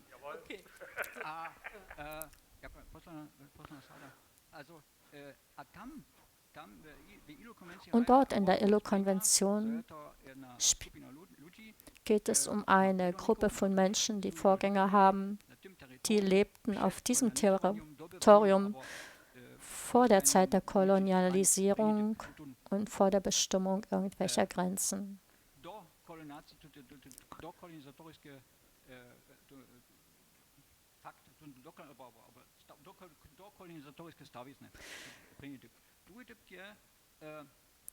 Die Geschichte in dieser Zeit ist der erste Punkt. Der zweite, die Gruppe hat sich gewisse traditionelle, soziale und kulturelle Institutionen bzw. Einrichtungen geschützt. Und das dritte ist, die Menschen meinen, sie sind ein einheimisches Volk. Und wenn sie Menschen fragen, sind sie indigen, dann fragen sie natürlich, was bin ich? Ich bin kein Indianer. Indianer klingt ähnlich wie indigen. Doch Indianer hat ja Kolumbus gesagt, er hat sich geirrt, weil er dachte, er wäre in Indien. Wenn Sie sich Sorben fragen, sind Sie ein einheimisches Volk in der Lausitz, wird dir ganz sicher jeder antworten, ja. Kurz, Herr Professor Schattawa. Mit den ausgerotteten Bisons in Amerika. Sie haben Amerika genannt. Dort ist die Situation hinsichtlich der Indigenität einfach. Alle Völker, die dort gelebt haben, lebten dort schon vor Kolumbus und andere Europäer. Das sind indigene Völker. Indianer, Inuit, Aleutscha. Das ist ganz gleich, ob sie dort noch Bisons haben. Ihre Vorgänger haben bereits dort gelebt. In Amerika ist dies recht einfach. Die Kategorie Indigen in Asien und Afrika ist viel komplizierter. Manche Länder wie China wollen davon nichts bemerken, andere doch. Das ist unübersichtlich. Ich möchte nur noch sagen, das ist eine UNO-Konvention aus dem Jahr 1907. Es gibt keine feste Definition. Letzte Anmerkung. Im Tschechischen wird dieser Begriff als Prinjotne, als zuerst dagewesen, formuliert. Vielleicht kann man im Sorbischen damit etwas anfangen. Jetzt haben Sie an uns Fragen stellen, an unsere Gäste.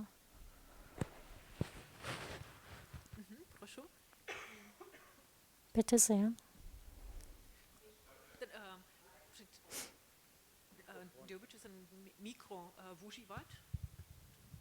Bitte verwenden Sie die Mikrofone. Frau Scholze hat gesagt,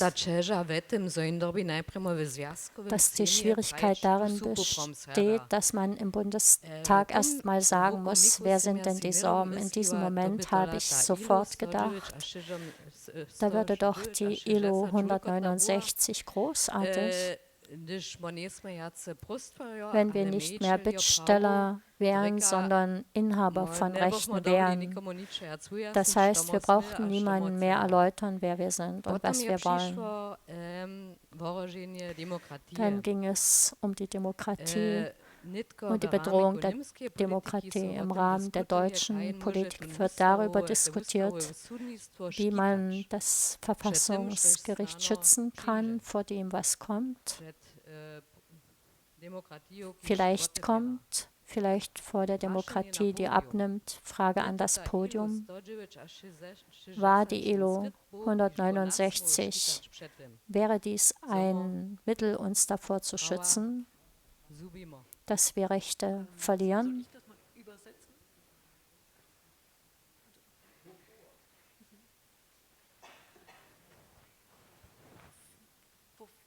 Also davor, wenn unsere Demokratie zu Ende geht, kann uns die ILO 169 davor schützen. Što chce na to odpovědět? Wollen Sie darauf antworten? Sowohl was den Bekanntheitsgrad der Sorben und der anderen nationalen Minderheiten betrifft, als auch die Frage, ob ein größerer oder geringerer Schutz der Demokratie durch die Anwendung, die innerstaatliche Anwendung von ILO 169 erreicht werden kann, muss ich sagen, wir haben seit über 25 Jahren das Rahmenübereinkommen und die Sprachencharta mit parallelen Intentionen. Und wir reden ja auch von denselben Gruppen, die durch sie betroffen seien. Das heißt, wenn die Judith meint, die Sorben seien in Berlin nicht hinreichend bekannt, obwohl wir die Bundesregierung seit 25 Jahren alle 5 Jahre einen Bericht darüber und alle 3 Jahre einen Bericht darüber nach Straßburg schicken muss, dann hilft eine ILO-Konvention 169, die ja allenfalls von einer der 4 nationalen Minderheiten eingefordert werden würde, auch nicht weiter.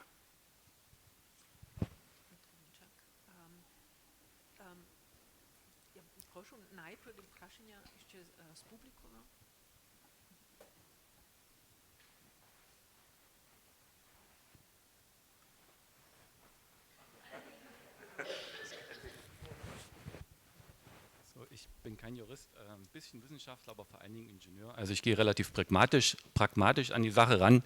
Deswegen kommt mir das ja entgegen, dass man fragt, wofür das Ganze. Uns geht es ja am Ende darum, als ich habe es gesehen, die Rechte, die mit der ILO 169 verbunden sind, zu bekommen, weil wir darin einen Mehrwert sehen. Und ich würde vorschlagen, also ich sehe, dass dieser Begriff indigen doch sehr differenziert betrachtet wird und viel Konflikt mit sich trägt. Das Schöne ist, wir brauchen darüber nicht sprechen, denn wie Sie bestimmt wissen, der Begriff indigen kommt in der ILO 169 in der deutschen Fassung gerade 0-mal vor. Das ist erstmal ein wichtiger Fakt zu wissen. Und zweitens ist wichtig zu wissen, entgegen was Sie sagten, Herr Rhein, es war sehr wohl ein wichtiger Diskussionspunkt bei der Ratifizierung, ob es für die Sorben zutreffen könnte oder nicht. Da herrscht offensichtlich eine relativ große Angst in Berlin. Und glücklicherweise kann man beim wissenschaftlichen Dienst nachlesen, wie der wissenschaftliche Dienst dazu gestanden hat. Und er hat, ich kann das mal kurz zitieren, festgestellt, insofern passen die oben angeführten objektiven Kriterien des Artikels 1b der ILO-Konvention 169 auch auf die Sorben und Wenden. Er hat dann nur gefragt, wie ist es mit der subjektiven Seite? Und da hat die Bundesregierung, wie ich finde, ein sehr schlechtes Gesicht gezeigt, in einer schlechten Tradition, nämlich sie hat Zwist gesät in das sorbische Volk, indem sie eben gerade gefragt hat, fühlt ihr euch als indigen? Und sie hat nicht gefragt, fühlt ihr euch als eingeboren? Wie Herr Kose gesagt hat, wenn sie gefragt hätten nach Eingeborenen, hätten die Sorben sicherlich gesagt, natürlich sind wir hier eingeboren. Und ich glaube, und das steht auch in dem wissenschaftlichen Dienstbericht, die Frage der objektiven Kriterien mit der Siedlungskontinuität vor der Grenzziehung, die ist ja deutlich und eindeutig beantwortet. Meine Frage ist deswegen, die ich jetzt stellen möchte, warum, also was ich vermisse in diesen ganzen Diskussionen von Seiten des Staates, man fragt, was sind die Risiken vielleicht für den Staat, man fragt aber nicht, was sind denn eigentlich die Chancen, also wenn der Staat das sorbische Teilstaatsvolk als ein Teilstaatsvolk, also als ein solches begreift, dann sollte er auch mal diese Frage stellen, denke ich. Und das vermisse ich sehr stark. Und da würde ich Sie fragen, Herr Rhein, Sie haben es vorhin die Frage nicht beantworten wollen, aber ich würde doch mal fiktiv fragen, denn das ist unsere Vision. Was wäre denn, wenn Deutschland 180-Grad-Drehung macht und nicht sagt, das haben wir als Sympathie gemacht, damit es anderen gut geht, aber bei uns gibt es kein Problem mit sowas? Denn ich glaube, für diese Lehrsituation als Lehrmeister wird auch Deutschland oftmals sehr kritisiert. Was wäre denn, wenn wir positiv herangehen würden als Bundesregierung und würden sagen, lasst uns doch mal ein Beispiel sein, ein positives Beispiel mit den Sorben, lasst uns mal rangehen, alles rauszuarbeiten, was Tolles geschehen könnte und das als ein Vorbild für die ganze Welt praktizieren.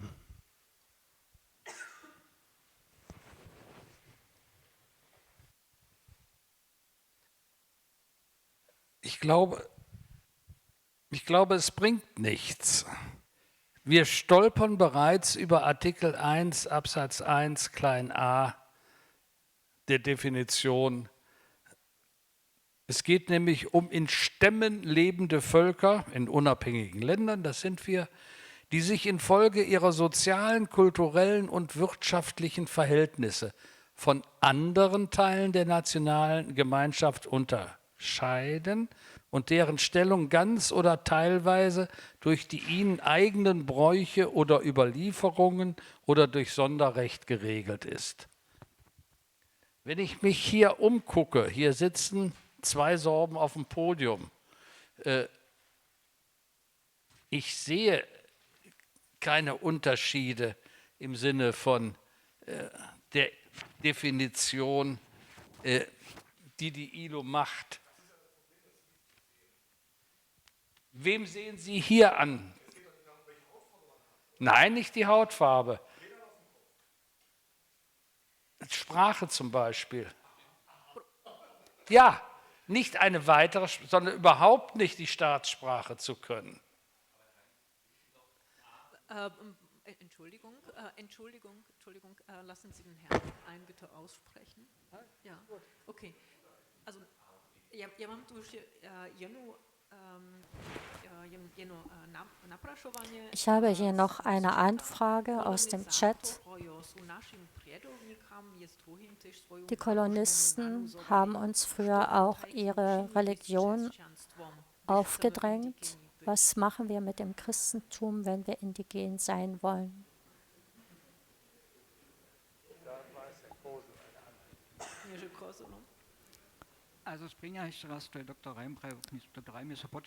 Erstens noch einmal, Dr. Rhein hat sich auf den Punkt A bezogen. Darüber diskutieren wir nicht, weil wir leben nicht in Stämmen. Für uns ist Punkt B wichtig. Bitte setzen Sie sich damit auseinander und diskutieren Sie, was wir in diesem Bereich in die Debatte führen und nicht das, was wir nicht verwenden. Ich bin sehr für kontroverse Auseinandersetzungen, das bringt uns voran. Doch bitte auf der Grundlage diskutieren, auf der es die Anwendung der ILO möglich macht. Das ist Punkt B.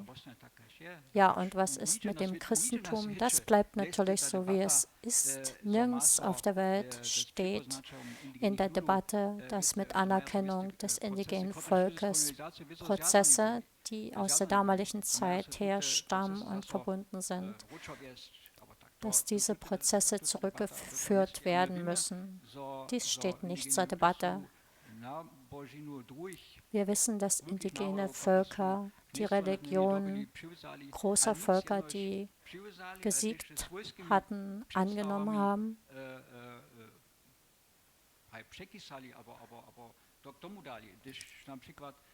Sie haben jedoch mit eigenen Ideen eingebracht. Es gibt Elemente im Glauben hier, die ihre Vorgänge in der vorchristlichen Zeit hatten, wie zum Beispiel die Osterreiter.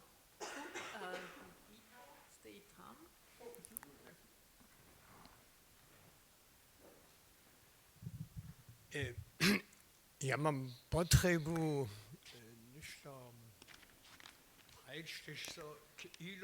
Ich möchte etwas zur ILO 169 sagen, was noch nicht gesagt wurde. Das steht in der Definition ganz vorn, ich glaube unter Punkt B.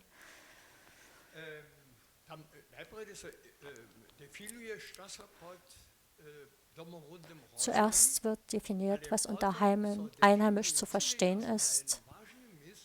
Danach wird klar definiert an einer Stelle, dass nicht alle Eigenschaften, die dort genannt werden, zutreffen müssen. Es genügt, wenn einige existent sind. Das ist wichtig, denn Herr Dr. Reim sowie Herr Schatawa darüber gesprochen haben,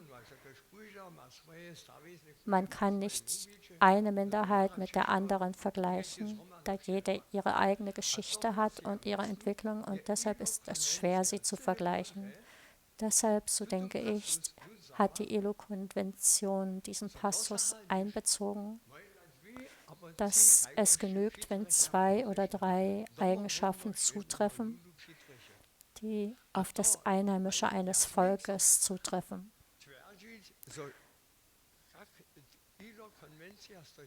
Ich darf behaupten, dass die ILO 169 die Einheimischkeit bezeichnet, die alle für die Sorben zutreffen. Wir könnten darüber diskutieren, doch das würde zu weit führen. Danke für Ihre Anmerkungen. Ich glaube, wir brauchten einen Experten für indigene Völker, der uns das erläutern könnte. Wir haben noch Anmerkungen im Chat. Hat Will Kimlicka gesagt, dass die Rechte indigener Völker gegenüber nationalen Minderheiten so viel stärker sind, dass alle die indigene Rechte willen. Davon weiß ich nichts.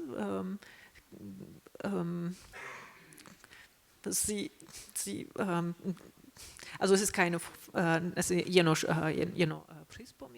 das ist nur eine Anmerkung. Proszę.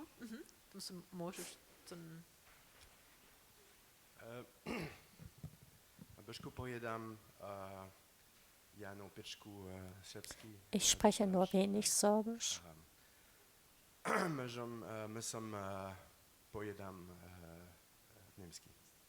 Deshalb spreche ich Deutsch. Das sind viele interessante Sachen jetzt in der Debatte, was die Begrifflichkeit angeht. Jetzt wurde gerade der kanadische politische Philosoph Wilkie Mnica genannt. Das ist einer der Autoren, der sich sehr viel Mühe gemacht hat, um quasi die verschiedenen Kategorien von Minderheiten voneinander zu unterscheiden, vor allem die Alten und die Neuen, aber auch hat sich auch mit den indigenen Völkern beschäftigt und hat sich vor allem auf den kanadischen und den US-Kontext konzentriert. Was die Indigenen angeht, es ist ich weiß jetzt nicht, wie man das so ins Deutsche übersetzen konnte, aber diese Voranteriorität, also die Sache, dass diese Völker in einem Ort waren und es gab lange Zeit keinen Kontakt und als es einen Kontakt gab, dann waren die Veränderungen sehr, sehr brutal. In Kanada ist es belegt worden, also durch durch die Annahme von Territorien, durch die Tatsache, dass die Kinder aus den Elternhäusern genommen wurden und dann in diesen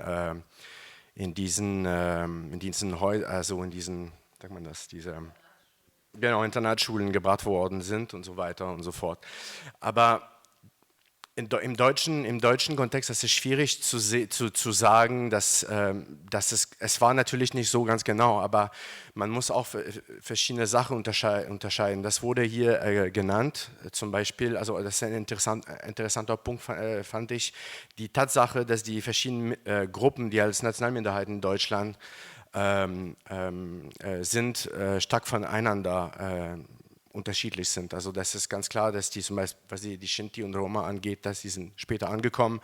Die Frage der dänischen Minderheit ist eine andere Kategorie. Ich war neulich auf einer Tagung der FUN und da sieht man ganz klar immer diesen Konflikt zwischen, also da sind angeblich alle Nationalminderheiten, aber tatsächlich sind viele, von den Gruppen, unter denen die Sorben, die dort waren, die keinen Mutterstaat haben, in der kanadischen Politikwissenschaft und auch, das sind auch Begrifflichkeiten, die auch von Wilkie Mnica benutzt wird, da spricht man von Minderheitsnationen und nicht von nationalen Minderheiten, weil das sind diese Gruppen, die zwar nicht unbedingt indigene Völker sind, aber auch nationale Minderheiten im Sinne von es gibt einen Mutterstaat irgendwo und viele Gruppen in Europa sind so, aber in Zentral- und vor allem in Westeuropa gibt es weniger davon.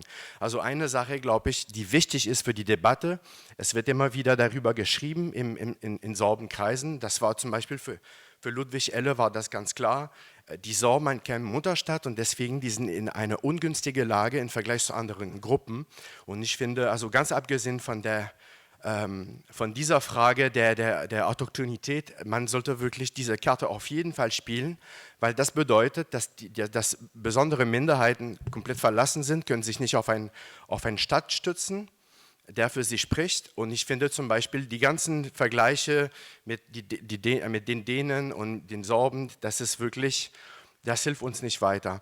Wenn wir zurückkommen nach Kanada zu die Frage der indigenen Völker. Es gibt natürlich, es ist nicht alles ganz schwarz-weiß. Also in Kanada haben wir 3 große Kategorien. Die sogenannten First Nation, die ersten Nationen. Dann haben wir die Inuit im Norden, die aus kulturellen Gründen sich trennen lassen wollen von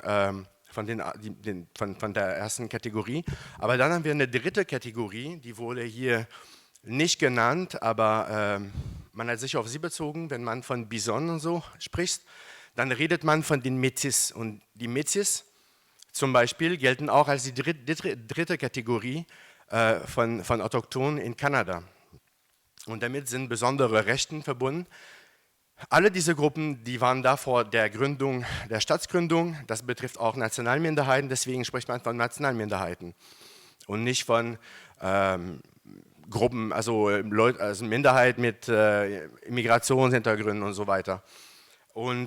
Aber etwas, was wichtig ist und interessant bei den Métis ist, die sind zwar nicht so alt, die hat es nicht gegeben, bevor die Europäer nach Nordamerika gekommen sind. Die sind entstanden, also dieses Volk und auch als Volk, ich sage es nochmal, anerkannt, die dieses Volk hat sich quasi aus einer Mischung aus französischsprachigen Siedlern und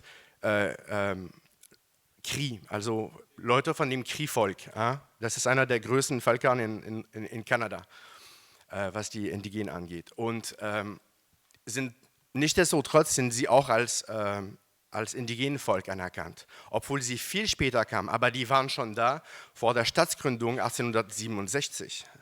Also das wollte ich sagen und ein letzter Punkt zur Begrifflichkeit und ich würde gerne hören, was Sie alle vier zu diesen Themen irgendwie zu sagen hätten.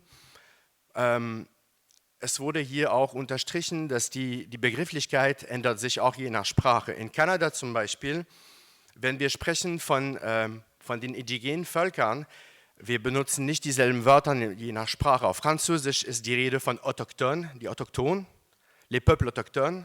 Und auf Englisch ist die Rede von Indigenous Peoples oder Aboriginal Peoples, was man immer weniger benutzt, seit ungefähr 20 Jahren, immer weniger. Und das bedeutet, also es ist interessant, die kleinen Unterschiede und Nuancen zu sehen, die von Herrn Kosel zum Beispiel am Anfang präsentiert wurden und ich bin sehr dankbar dafür, diese kleinen Nuancen zu haben und ich glaube, die können wichtig sein in besonderen Kontexten, in anderen vielleicht weniger. Also selbst bei uns in Kanada, es ist wirklich eine Frage von, je nachdem, ob man auf Französisch oder auf Englisch die Sache thematisiert. Vielen Dank.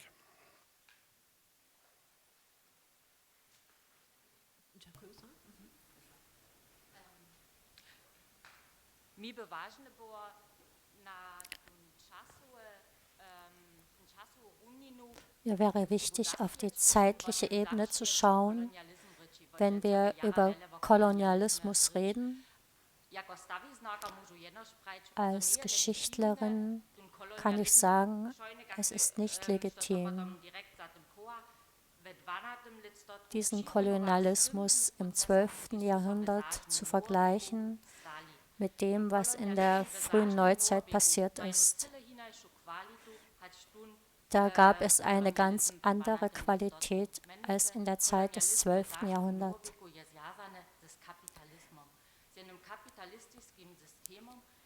Der ist nämlich verbunden mit dem Kapitalismus und der hat die Menschen und die Natur ausgebeutet.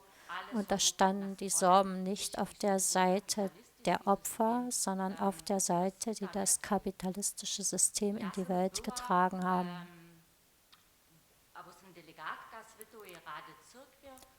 Ich bin die Delegierte des Weltkirchenrats gewesen. Ich war in der Gruppe mit den Indigenen und war 3 Tage dort dabei. Sie würden sich über unsere Diskussion sehr wundern und würden sie uns absagen. Es ist ganz klar, ich bin nicht indigen und habe kein Recht zu sprechen. Ich hatte nicht einmal fast das Recht, mit ihnen in einem Saal zu sein. Das ist eine sehr strenge Erfahrung. Sie haben klare Vorstellungen, wer indigen ist. Und von dem Leid, über das Sie da gesprochen haben, das ist nicht einmal eine Kategorie des Vergleichens für mich. Und eine ganz kurze Anmerkung aus geschichtlicher Sicht. Es heißt, es ist nicht so, dass die Sorben immer um alles bitten mussten. Ja, wir können so sagen, wir haben auch vieles von den Deutschen geschenkt erhalten.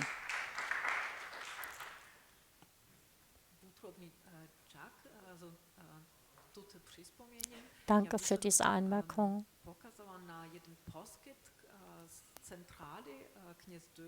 Ich möchte auf ein Angebot der Landeszentrale hinweisen. Das ist ein Buch von Sebastian Konrad. Das Buch ist sehr dünn. Das kann sich jeder durchlesen. Sebastian Konrad ist ein guter globaler Historiker.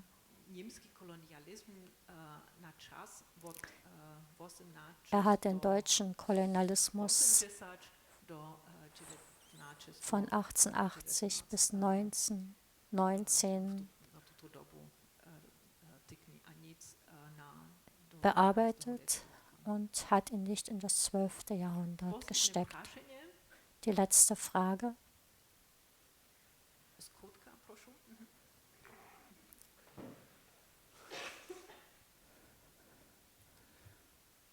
Ich finde, diese Debatte ist natürlich sehr wissenschaftlich, das ist auch ganz wichtig. Kolonialismus hat man vor 30 Jahren vielleicht im Kontext von Osteuropa auch noch nicht verwendet, heute macht man das. Auch wenn der sich sicherlich vielleicht unterscheidet von dem vor 800 Jahren. Es geht ja aber darum, was ist passiert. Und an der Stelle würde ich auch aufrufen, die Frage wurde noch nicht beantwortet. Ich würde empfehlen, an die Chancen zu denken, die sich hier bieten. Und wenn draußen im Oktober die Nazis dann unsere Ministerien vielleicht übernommen haben, dann würde ich mich sicherer fühlen, wenn nicht nur Deutschland die Charta der Minderheiten sprachen und das Rahmenabkommen unterzeichnet hat, sondern auch diese UNO-Konvention. Es ist der Geist, der da drin steckt, ist doch das Entscheidende. Worum geht es denn? Es geht darum, marginalisierte Gruppen, die irgendwann mal unter die Räder gekommen sind und die sich sprachlich, ethnisch von der dominanten Gruppe unterscheiden, zu unterstützen. Und in der ILO 169, also ich kenne jetzt nicht den genauen Wortlaut des Rahmenabkommens, aber ich bin mir ziemlich sicher, das ist eine Granate, der Text, der dort vorliegt. Und Deutschland hat es ratifiziert, im besten Sinne. Und ich bin als Grüner stolz darauf, dass die Grünen Teil dieser Initiative gewesen sind. Und jetzt freue ich mich auch, dass es eine sorbische Volksvertretung gibt, die das auch für uns Sorben einfordert. Und ich rate dazu, einfach die Chancen zu sehen. Wenn die ILO 169 auch in Deutschland gilt, dann haben wir als Sorben einfach die Möglichkeit, bei dem Raubbau, der hier mit der Braunkohle nach wie vor stattfindet, ein ernstes Wort mitzureden. Es muss sich mit uns ins Vernehmen gesetzt werden. Und es wird auch nicht mehr möglich sein, uns die Schulbildung einfach abzusprechen und zu verhindern, dass wir die adäquat bekommen. Die Chancen stecken da drin. Und warum sollen wir die nicht nutzen? Das kann ich nicht verstehen.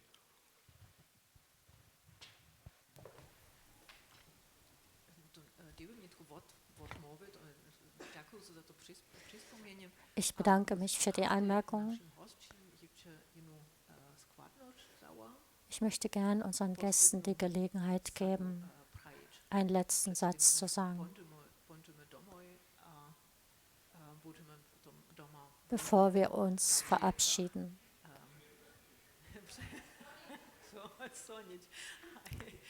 Und bitte, Judith, um den letzten Satz. Das ist schwer in meinem Kopf, ist sehr viel unterwegs. Eine kurze Sache, ich sehe in der ILO 169 keine Chance, eher ein Risiko. Risiko deshalb, ich habe es bereits geschildert, welches Bild wollen wir zeigen, welche Rolle wollen wir einnehmen. Ich sage nochmals, ich bin Lausitzer Sorben und möchte auf dieser Ebene, auf der wir im politischen Kontext sprechen, die sind ganz andere als die ILO 169.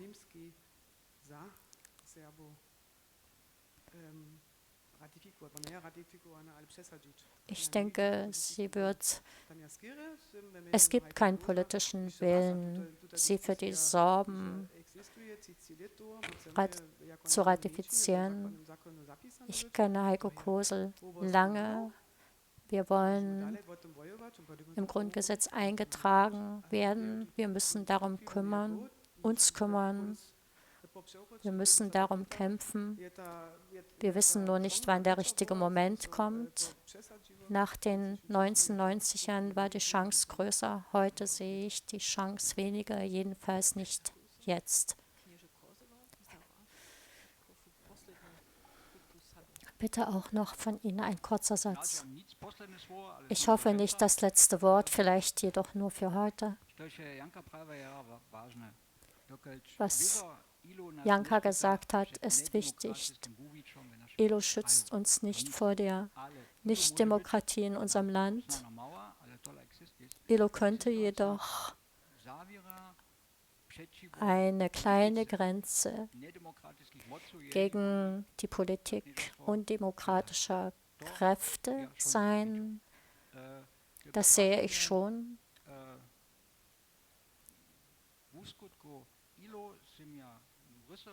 Die Frage der Auswirkungen von ILO habe ich geschildert.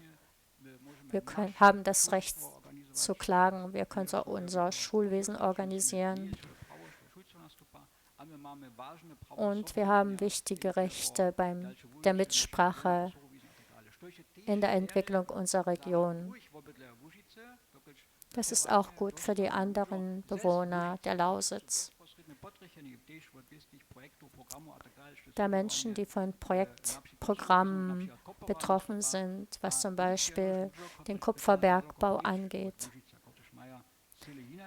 Auch sie sind davon betroffen, auch wenn sie vielleicht ganz andere Interessen haben als die Menschen in der Lausitz. Es betrifft also auch die Menschen nebenan.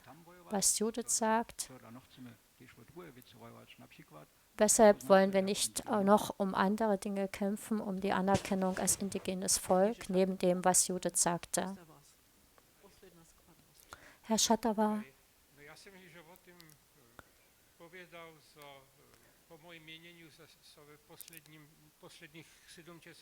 ich habe bereits darüber gesprochen, dass in den letzten 70 Jahren sich viel verbessert hat, was den Zugang zu Minderheiten angeht.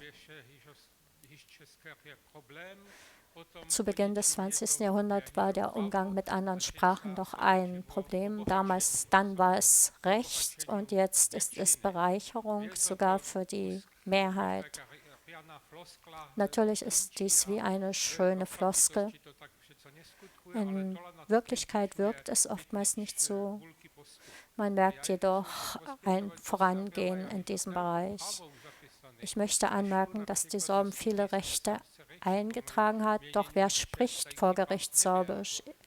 Ich glaube, vor Gericht gab es das noch nicht oder vielleicht nur einen einzelnen. Das ist nur ein Beispiel. Weshalb jedoch werden Adressen auf Briefen sorbischer Institutionen nicht sorbisch geschrieben? Das sind tausende solche Kleinigkeiten, welche am Ende ein größeres Selbstbewusstsein entwickeln. Grundsätzlich bin ich nicht gegen ILO und auch nicht gegen Indigenität, auch wenn das aus meiner Sicht etwas komisch klingt. Ich möchte nur noch einmal sagen, die Sorben sollten die Rechte, die sie haben, nutzen und entscheidend sagen, dass sie Sorben sind. Deshalb begrüße ich auch die heutige Debatte, die in sorbischer Sprache abläuft, was bis heute nicht immer ganz normal ist. Ja, auch ich meine, die Sorben sollten die Rechte, die sie zweifelsohne jetzt schon haben, nämlich aus dem Rahmenübereinkommen und der Sprachencharta, intensiv einfordern und nutzen und auch in Dialog mit der Überprüfungsstelle, nämlich dem Europarat, regelmäßig auf Defizite hinweisen.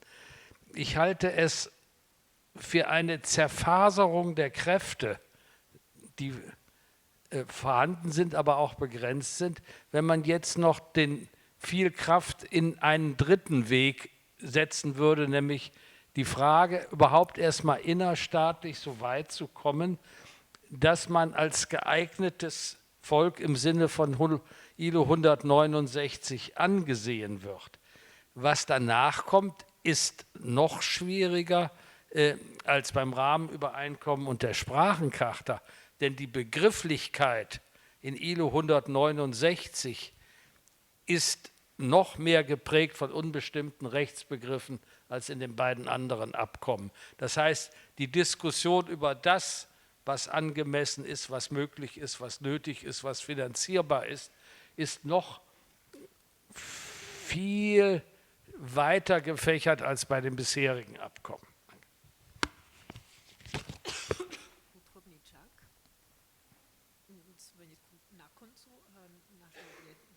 Herzlichen Dank. Wir sind am Ende unseres Abends. Ich bin Ihnen sehr dankbar, dass Sie hier waren, dass Sie mit uns diskutiert haben, dass Sie kritische Fragen gestellt haben.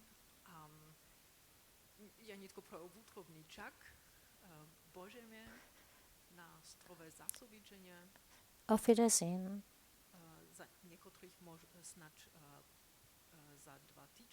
Für einige von Ihnen vielleicht bereits in 2 Wochen in Hoyerswerda am 10. April. Auf Wiedersehen.